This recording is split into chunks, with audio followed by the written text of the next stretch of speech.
I would have never found this level of peace in my life if I never learned about this one thing.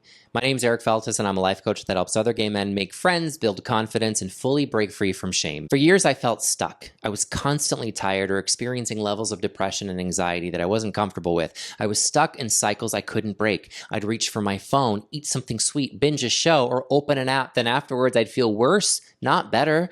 And I thought something must be wrong with me. Spoiler alert, nothing was wrong with me. I just didn't understand how my brain was working. And once I figured that out, everything changed. But before we get too deep into it, go ahead and drop a comment. What is your vice of choice? Maybe it's alcohol or gossip or social media. And trust me, if you drop the comment, I guarantee you are not the only one that feels that way. And if this content speaks to you, hit the subscribe button. Finally, if you find this helpful and want some extra guidance, that's why I'm here. Click the first link below to book a free call with me. Now, once I learned about this one thing, my whole life changed. And that one thing is dopamine. I stopped feeling shame for my habits and started using this knowledge to work with my brain, not against it. And that's what I want to share with you today. Because when you understand this one thing, you stop feeling like you're fighting yourself and start feeling in control of your life again. The truth is, we live in a world designed to hijack our dopamine system. Companies literally engineer their apps, food, and content to keep you hooked. But when we understand how dopamine actually works, we can start to take back control without guilt, without shame, and without having to quit all of those things we love. And that's what we're going to talk about today. Dopamine is a neurotransmitter, a chemical in your brain that helps you feel motivated and seek pleasure. Back when we were living in caves, dopamine was what got us to hunt, gather food, find shelter, and form relationships. It's what helped us to survive in a world of scarcity. But here's the problem. We're not living in a world of scarcity anymore. We were supposed to work for our rewards. Now we don't have to work for anything. We can order food or sex. We can swipe for validation or binge watch TV, all from the comfort of our own couch. But imagine you're a caveman. You're hungry. What do?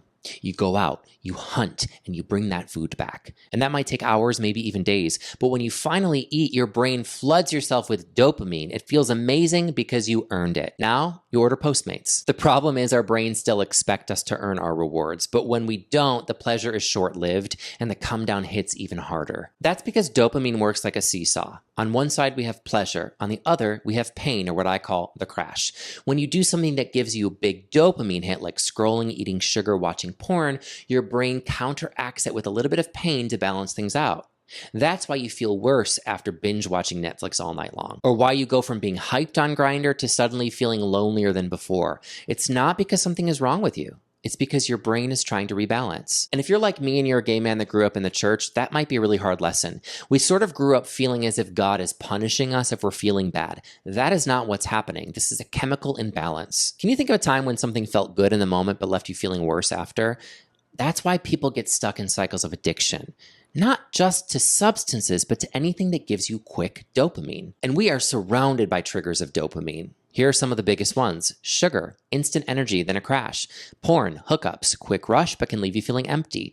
Social media, validation. Likes and comments equals little dopamine spikes. Alcohol and drugs alter brain chemistry for temporary pleasure. Shopping, gambling, the thrill of spending. Video games, constant rewards that keep you hooked. Overworking, over-exercising, binge watching, texting, dating apps, the list goes on and on. In a world filled with these triggers, what can we do about it? Here are two things. Number one, reduce cheap dopamine.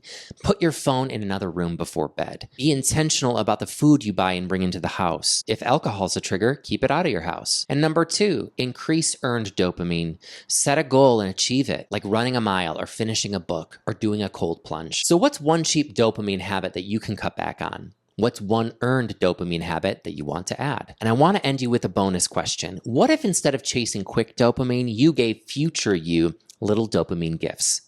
Making your bed in the morning, that's a dopamine gift to future you. Prepping your coffee the night before, dopamine gift to future you. Getting 8 hours of sleep, future you is gonna love that. And here's the key. When you wake up to those little gifts, take a second to thank past you. That sort of gratitude is the gateway to joy, but additionally, this rewires your brain to start seeking earned dopamine instead of cheap dopamine. If this resonated with you, but you need some additional guidance, that's why I'm here.